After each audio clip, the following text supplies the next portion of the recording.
Boom.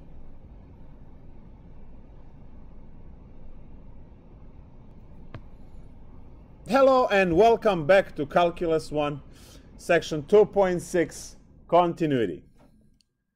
So in general, we would like to say that if you can draw the function in one stroke, it's going to be continuous. That's not necessarily true, because there are some continuous functions that you have to draw by lifting the pen because it's drawn from pieces, but you know, when all the pieces are present, the function is continuous. But those are some advanced functions that show up in advanced calculus later.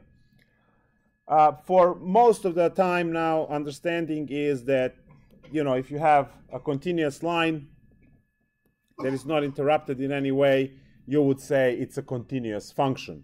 And then if you have a line that it's interrupted somewhere like this, it's discontinuous.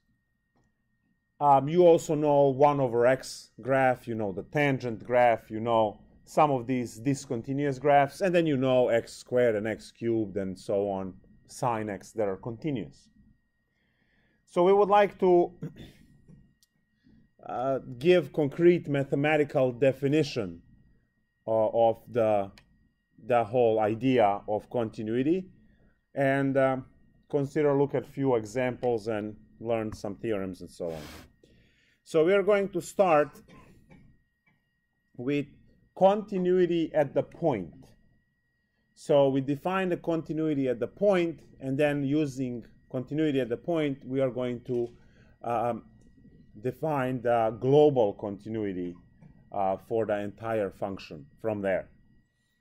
So we're going to start with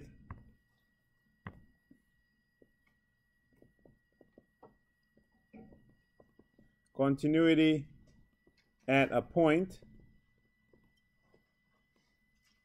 So function f of x is continuous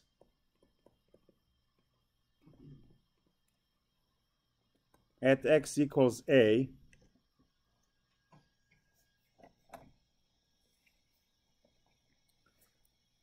if number 1, f of a exists. Number 2, limit of x going to a of f of x exists.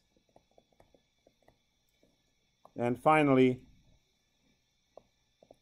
limit f of x equals f of a.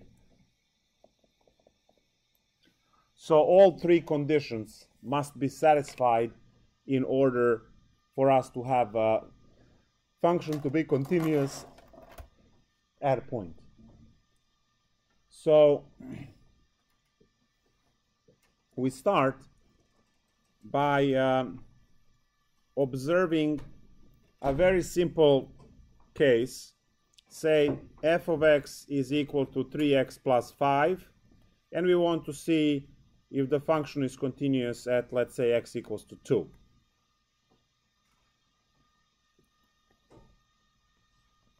So continuity at the point is checking continuity at a single point. And that point in this case is 2. So what do? Well, the rule number 1 says that you have to have function value defined. So f of 2 must exist. Now that's 3 times 2 plus 5, which is 11. So it exists. It's 11, right? So check. Number 2, limit of 3x plus 5 as x goes to 2 must exist.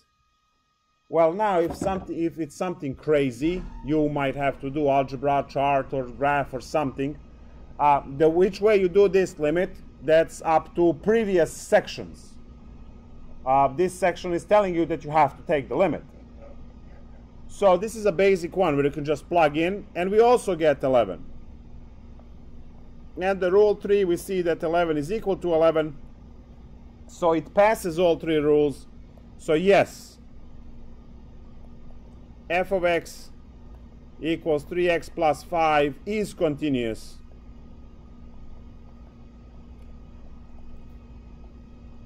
at x equals to 2.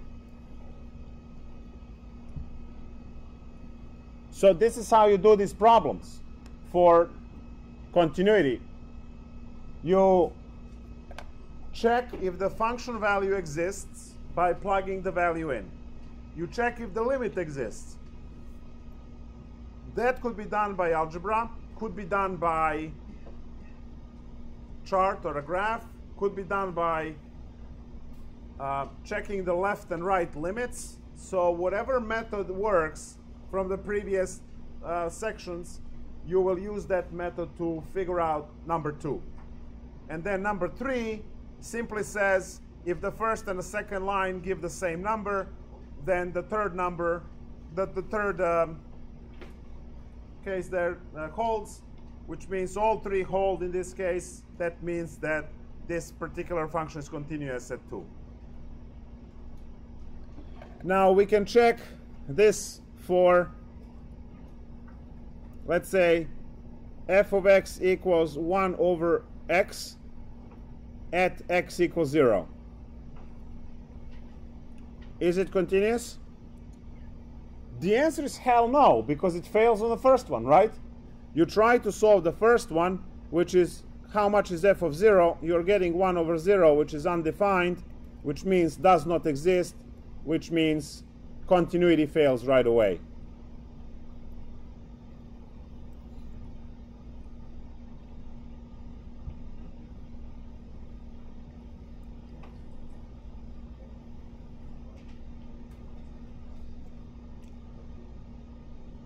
We can make problems that will fail any one of these conditions. As long as one of them fails, the whole thing is done. So I can go and talk about tax brackets function, right? If you make this much money, you pay 10%. If you make this much money, you pay 15, right? And then 25, and then 28, 30, 33, and so on. So looking at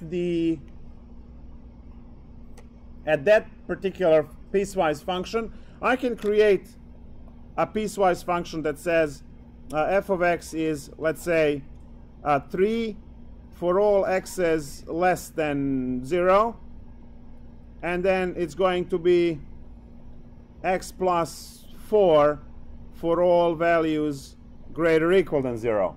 So that's a piecewise function. And then I'm wondering what's happening at x equals 0. Is it continuous there? Well, it's very simple to check that. Let's go. Number 1, is there a function value for 0? Yes, there is, because f of 0 is equal to 4. You see, this is where x is equal to 0, so you will be computing 0 in this equation. So 0 plus 4 is 4, so it passes the first checkpoint. Then we go on the second checkpoint. Now you have 2 different functions coming from the 2 different directions at 0, so we have to do left and right limit in this particular problem. So limit x approaches 0 minus from the left of f of x is going to be 3, because that's the y value for the left approach.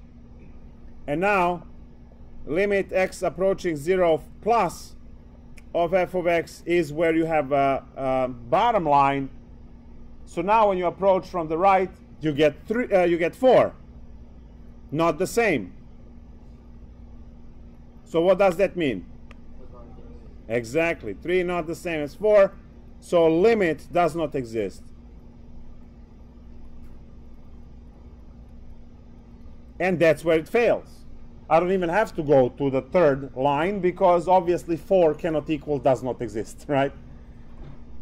So any of these which fail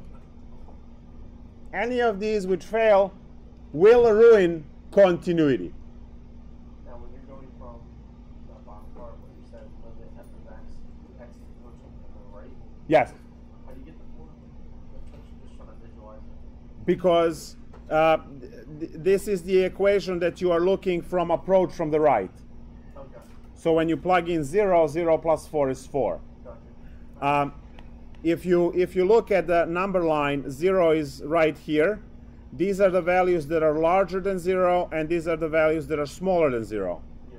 So this is approached from the left because that's where the values that are smaller than 0 are. Gotcha. And that's why I'm using 3 as the y value, because there's no function to compute anything 3 all the time. Now we could graph this, and right, for you to see it, this is 3, and then 3 will have an open circle here because 3 does not have a value defined for this one. Yeah. And then 4 would look like this, the closed circle here with the 45 going up. And you see that gap there. Yep. And that's where the discontinuity happened. Gotcha. So that's the graph that follows this rule. Great. So we found this. So how do we get discontinuity?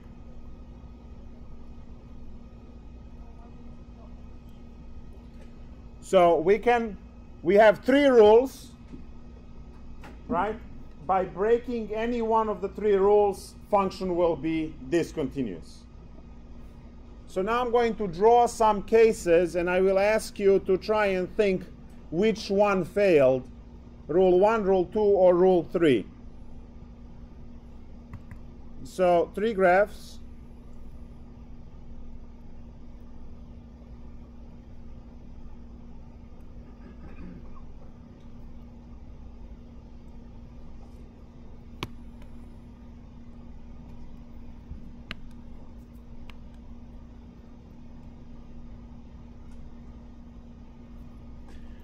I have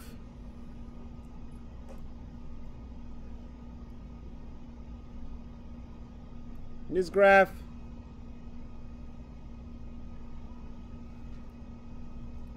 this graph,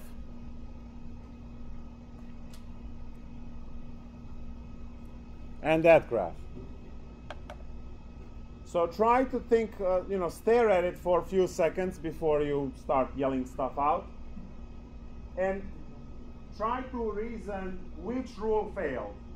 Function value doesn't exist, rule 1. Limit doesn't exist, rule 2. Or the first 2 both exist, but they're not the same. So let's see what you think. Which rule fails where?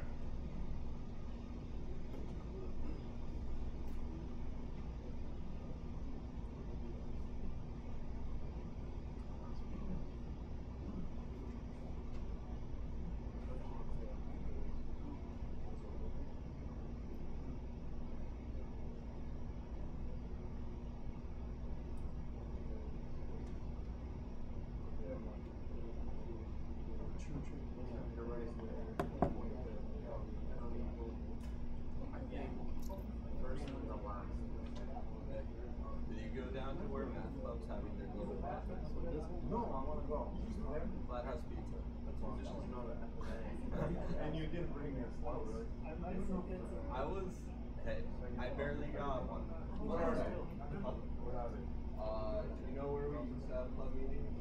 Like not the new like near the stairs. Yeah.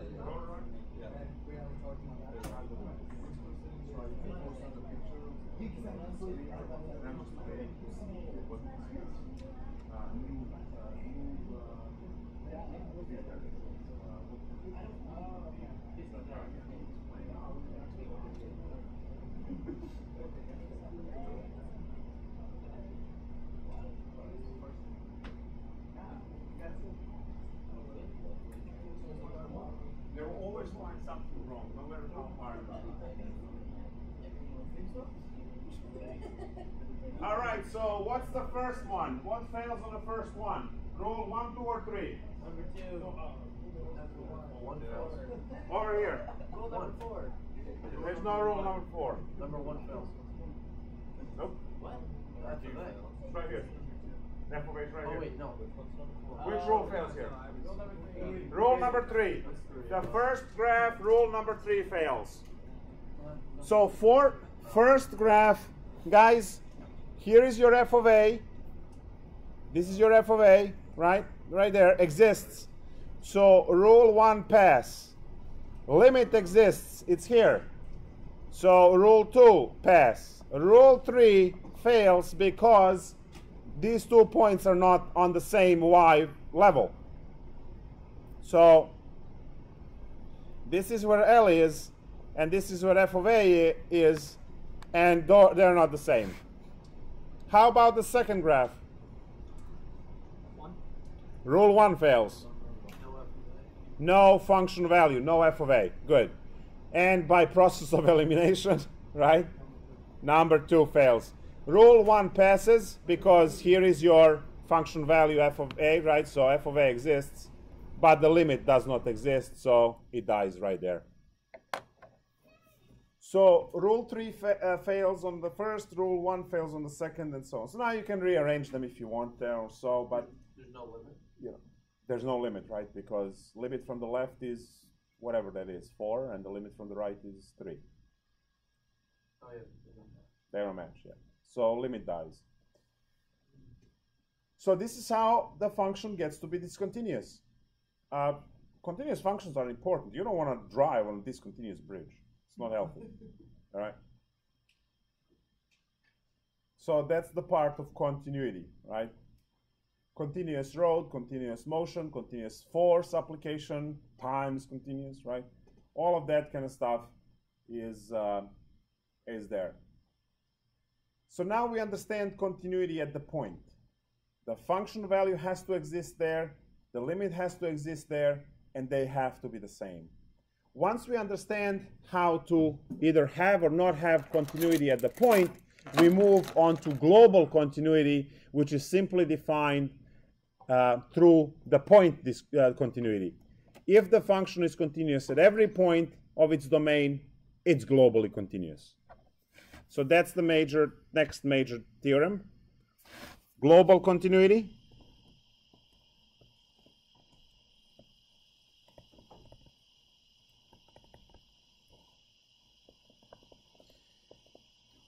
If the function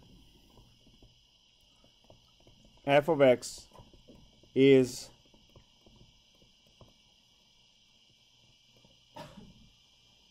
continuous on every point, or at every point,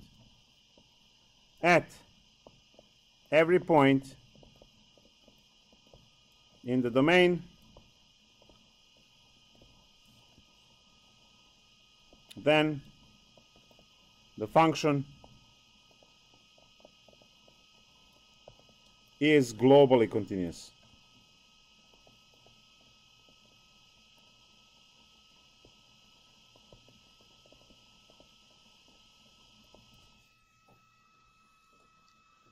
Now, it would be insane to go and check global continuity by checking continuity at every single point, right? Because you have infinitely many points in between any two numbers that you can come up with. And it's impossible to check them all. So what we do is we have a theorem which we remember, and then use that theorem, we cite that theorem when we need to talk about global continuity. That theorem says that every polynomial is globally continuous. Every exponential, logarithmic, radical function, all of the ln functions, sine and cosine, all of these functions are globally continuous on their domain. And then you have discontinuous functions like secant, cosecant, tangent, cotangent, 1 over x, so most of the rational functions are discontinuous. So we are going to now write the major theorem which helps us solve problems later. And that theorem states like this. The following function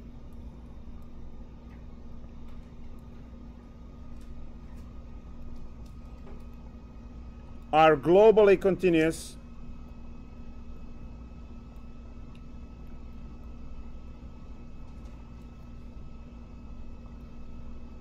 on their domains. Number one, polynomial.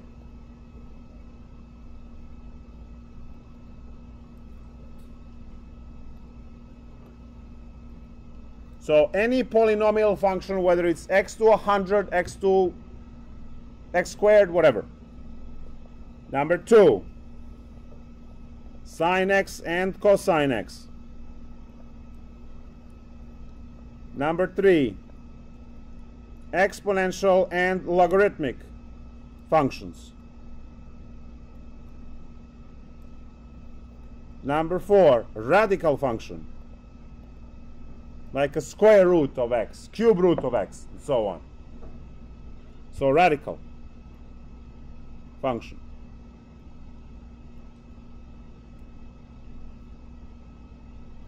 Constant falls under polynomials. It's a continuous straight line across, but constant. And what else? Linear falls in the polynomial. Constant, linear, quadratic, cubic, they're all polynomial. Is there anything else? No, that's it. That's it with the functions that we are dealing with. Good. Now, why do you must know this definition? I'm going to show my Calculus 2 class integration, divergence and integral test. For instance, so this is your Calc 2. If you're not going Calc 2, just, I don't know, relax a bit. Look at this. In order to use something that is called integral test, I have to prove that the function is continuous, positive, and decreasing. K plus 10 is a polynomial, and all polynomials are continuous on their entire domain. These are essays that you are writing. This is your Calc 2 class.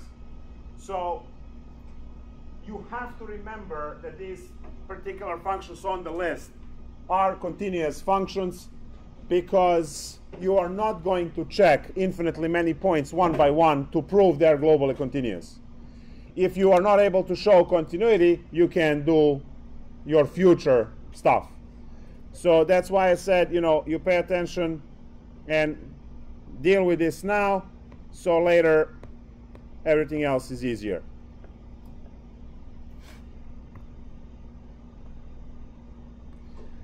Now, global continuity means that your function is continuous on the entire domain.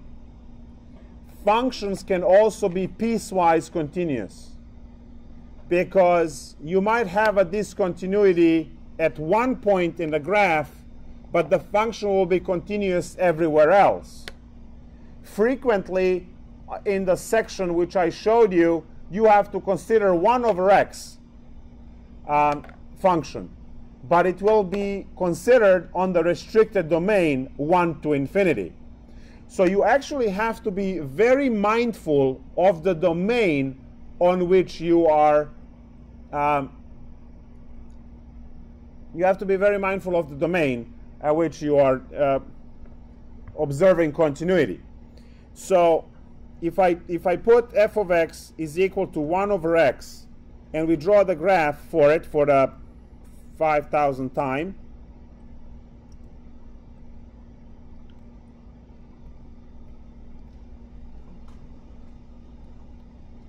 this is where 1 is to infinity. So some of the problems will only consider restricted domain, and on this restricted domain, function is continuous. The discontinuity is at 0. And if you eliminate that part for whatever reason, you will be making the function effectively a continuous function. So function can be piecewise continuous, can be continuous on a restricted domain, can be globally continuous, like the list I gave you, and then can be discontinuous at a point, and so on. So I will say that this function is globally discontinuous.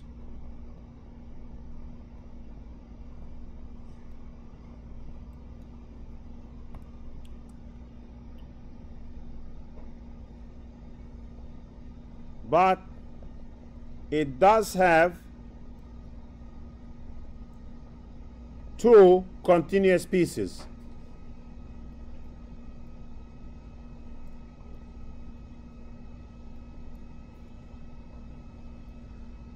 From negative infinity to 0 and 0 to positive infinity.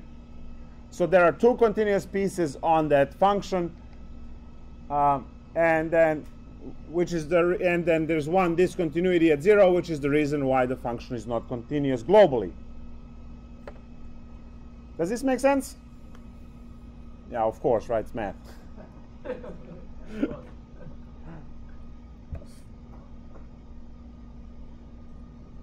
Yeah, I don't ask that question in algebra. Just go. All right. Let's see what kind of wonderful. There is one more concept that we have to talk about, but let's see if we can find some interesting problems and focus on those.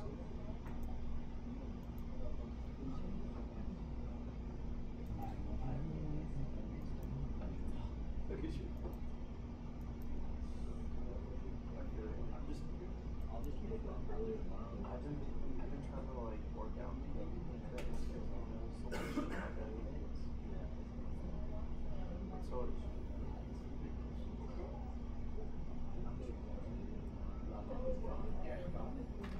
Ready?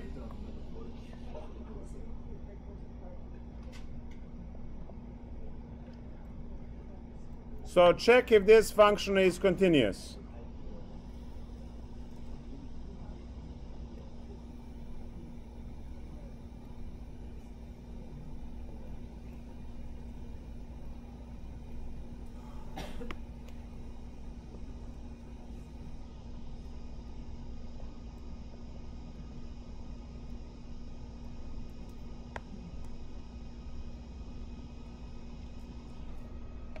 This is a really cool function, right? You use the formula above for all values except to compute -1, and then for -1 it's 2. Let's see what you get.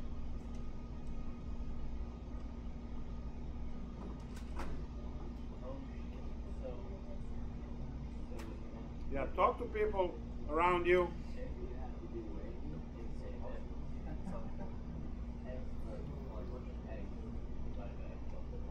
Are you asking me if it passes those 4 rules?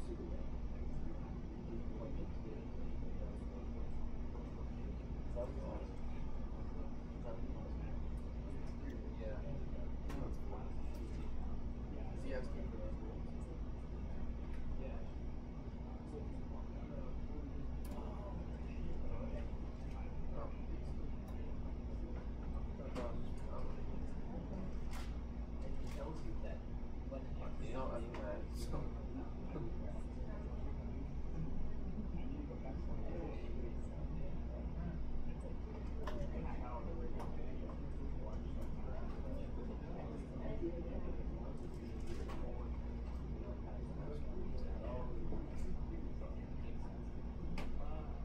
Are you asking me for these rolls if it passes these? Yeah. Okay. Well, it's not a polynomial, so it's not sine or cosine. Just do the 3 rules for the -1. Fine. What could be a problematic point here?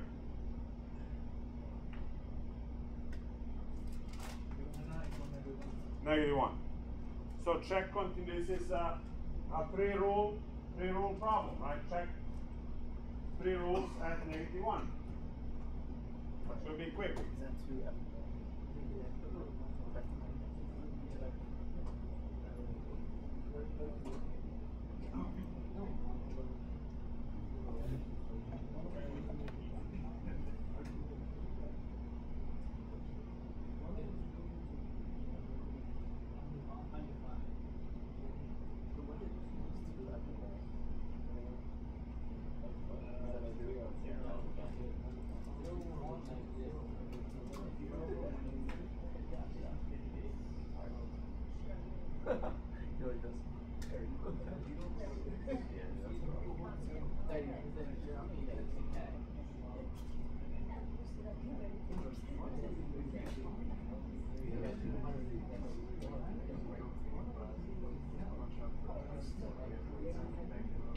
Oh, really?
So what do you have? Since there's so much chatter, that means you're done. What do you have? Is it continuous or discontinuous at -1? Why is it discontinuous? It fails rule 2. Nice. Does it fail rule 2?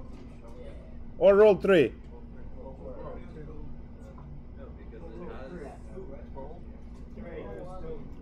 Uh-huh. Fails rule 3. So rule 1 is, what's f of -1? What's f of -1? 2. It says right here, when x is -1, y is 2. It says right there. That's what that line means. That's what this line means. This line means exactly that. That's the same, just written differently. Great. Number 2. How about the limit of when x goes to -1? Is 0, right? Because when you factor out x, you get x plus 1 divided by x plus 1. These guys die, so it gets -1. And then 3. 2 is not the same as -1, so that's where it fails. So passes first 2 rules, fails on the 3rd rule. Therefore, it's not continuous at -1 because it failed one of the rules.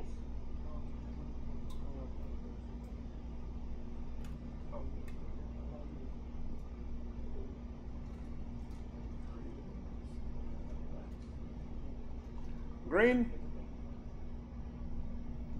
Good.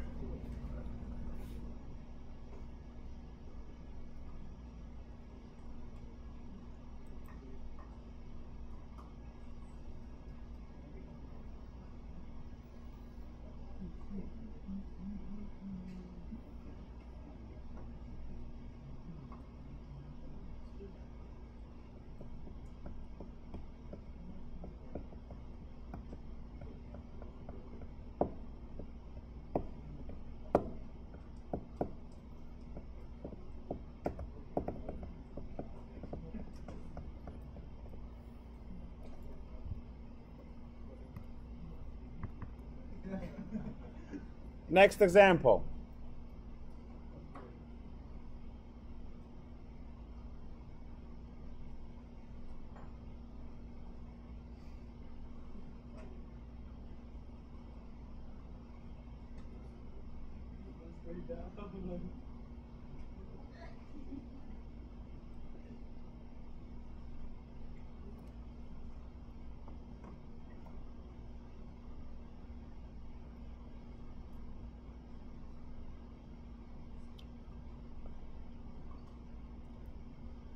f of x equals to e to the square root of x. Is it continuous at 4?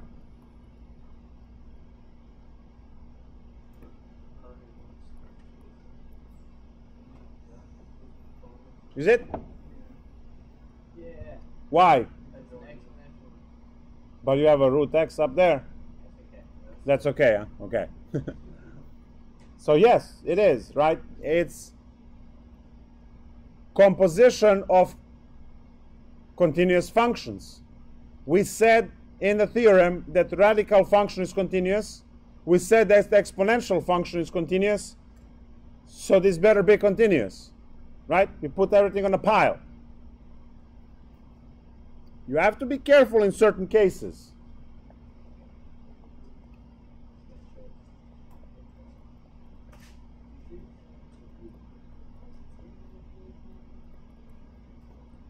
Continuous or discontinuous?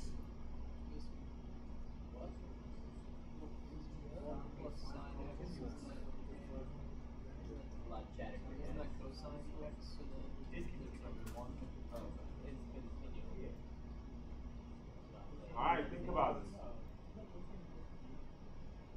this. Continuous or discontinuous? Discontinuous? Why? Nice.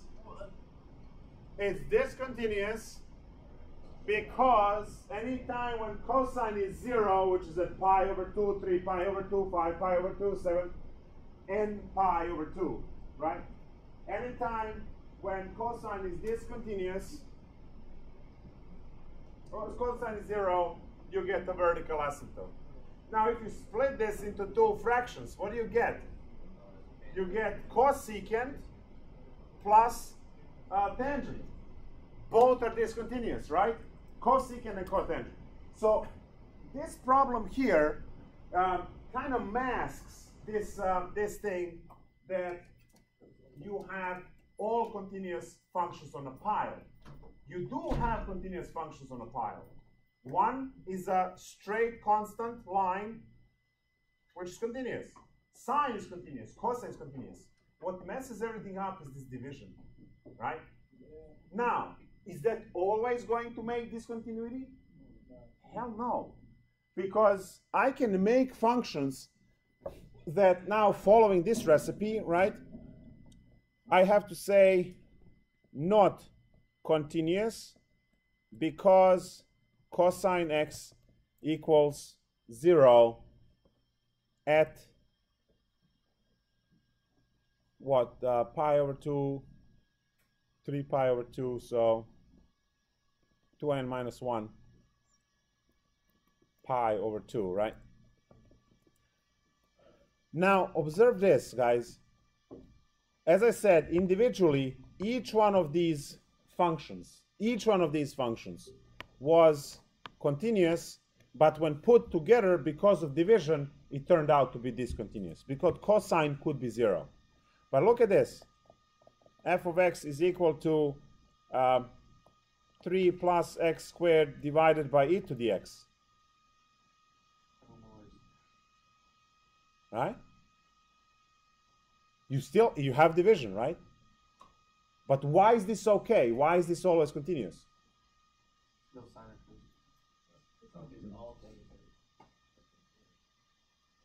They were all continuous here, and we ended up having discontinuity. Because e to the x will never equal 0? E to the x will never equal 0. See, cosine can be 0 every time you divide by 0, you get the vertical asymptote. E to the x. I know the graph for e to the x is always above x-axis. It never cuts through it, right? Where the cosine graph cuts through it. Yeah. So cosine can be 0, and e to the x is never 0. So, yeah, there's a lot of analysis in calculus like this. So you have e to the x, and the reason, now these two problems look the same. Each individual piece of these functions is globally continuous. But the way they are arranged, the arrangement on top gives us discontinuity, the arrangement on the bottom gives us continuity. just because the way the functions are arranged. There are more configurations that will give you continuity, such as f of x is equal to, I don't know, cosine x divided by 1 plus x squared, right? The 1 plus x squared can also never be 0, because no matter what you pick for x, square will always make it a positive, and then you add 1. There is no way. Negative I is what makes this, right? So we have a lot of these different ways to create functions, and you have to be careful. So if you see division, you immediately have to ask yourselves, can that denominator be 0? Because if it can, that introduces the discontinuity, introduces the what do you call it? Vertical asymptotes, which are discontinuities. All right. There is one more concept. Just check if the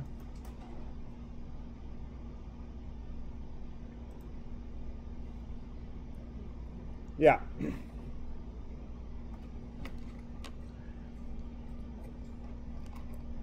And now let's take a look at one of the ancient things that we don't use anymore.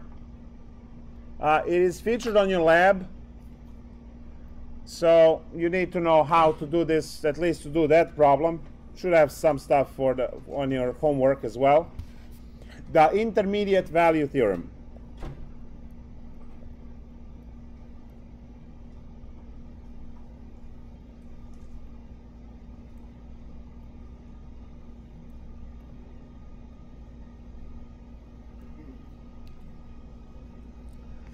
The intermediate value, also known as IVT. Whatever. All right, so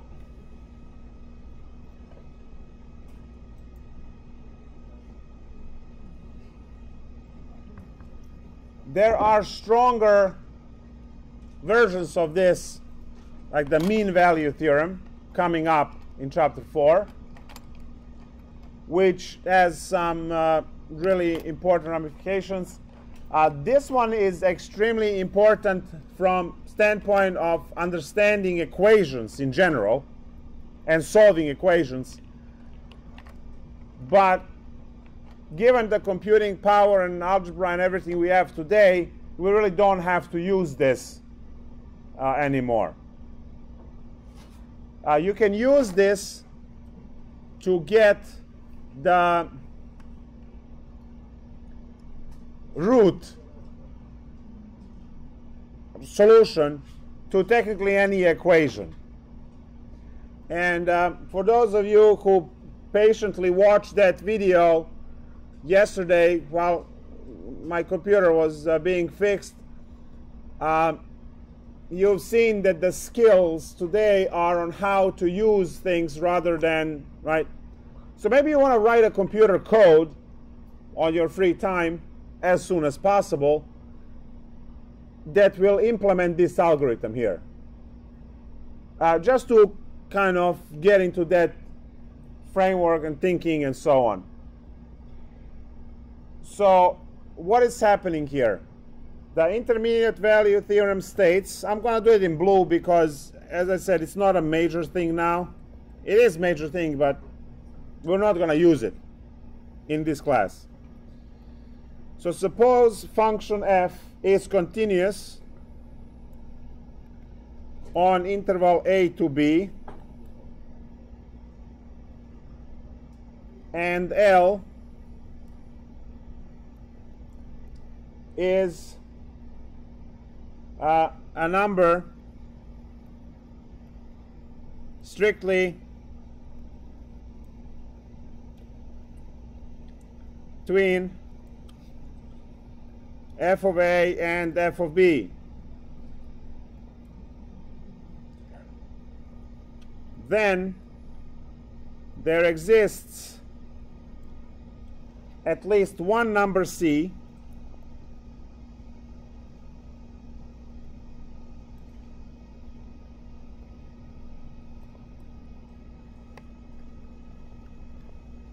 in the AB satisfying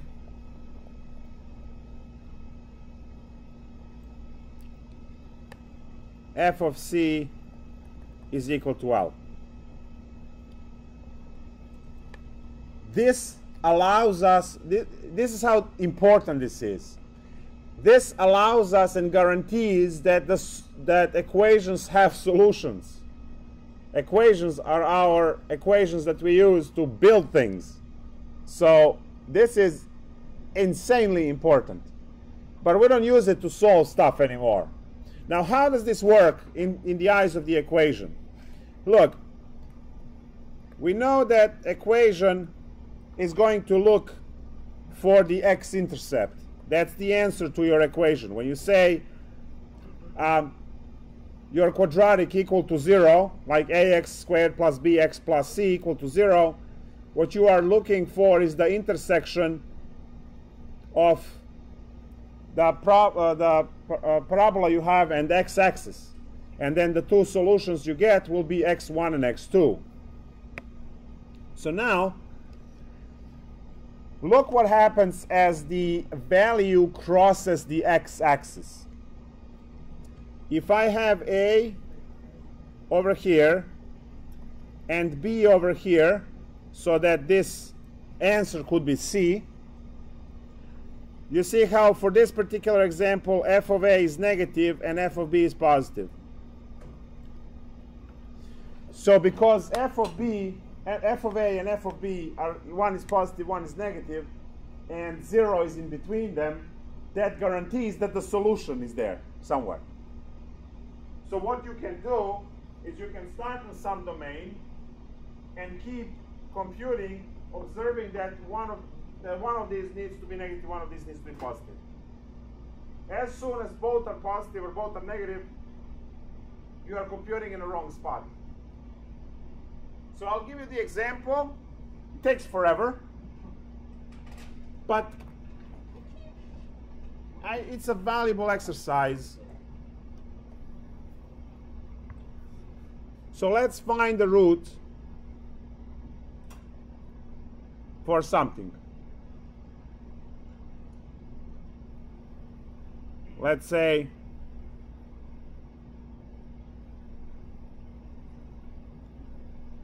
y equals x squared plus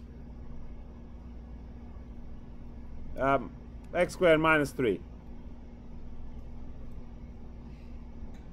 You know what the root is, right? What's the answer? Root 3, right? So I'm going to say, look at the interval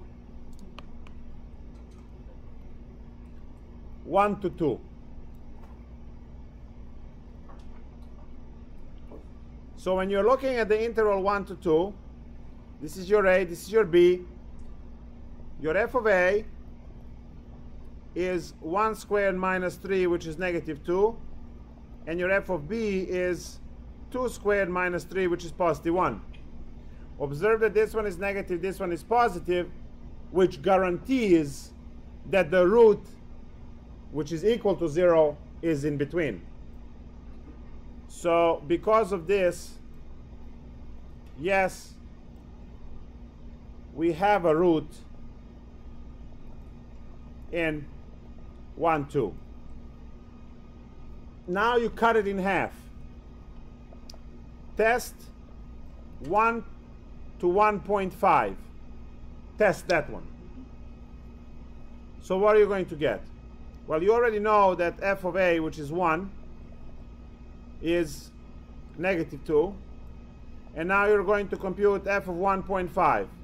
That's 1.5 minus 3 squared minus 3, which is 2.25 minus 3. And look, negative 0.75.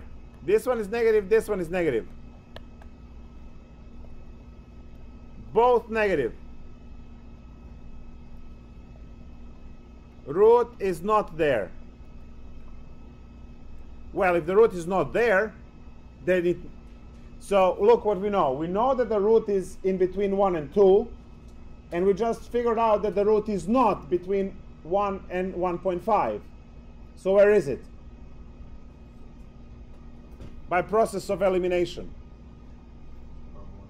It's from 1.5 to 2, right? So root must be here then, because the other one returned the same numbers, negative numbers, both negative. So if it returns both negative or both positive, that means the root is not there. It has to be one negative, one positive, so 0 can be in between. You have two negative numbers, you can't put 0 between two negative numbers. That makes no sense. So now you know that this is the place. So pick a value between these two numbers and then test. So give me a value between the two numbers. 1.6. Now do you want to test 1.5 to 1.6 or you want 1.6 to 2? 1.6 to 2. Great. So now we are going to make the region smaller, 1.6 to 2. So this is going to be now f of 1.6, which is 1.6 squared minus 3.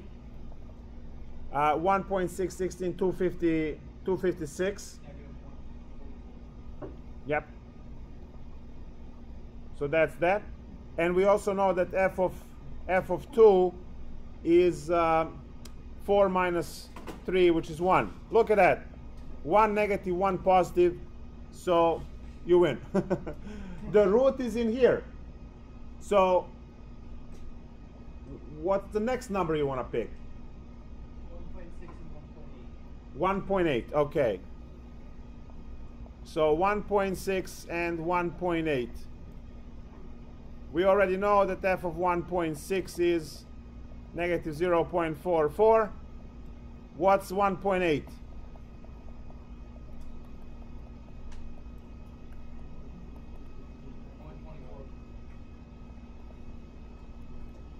Positive. Great. You see how I'm getting closer. Used to be from 1 to 2. All of a sudden the root is from 1.6 to 1.8. Now what's the next number we're going to pick?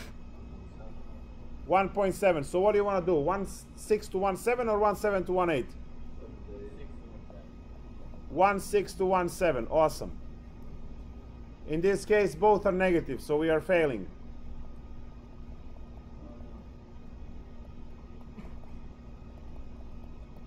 Which means what? Yeah. The root is in between 1.7 and 1.8. You, in this particular problem, infinitely many times. We're going to be here for a while then.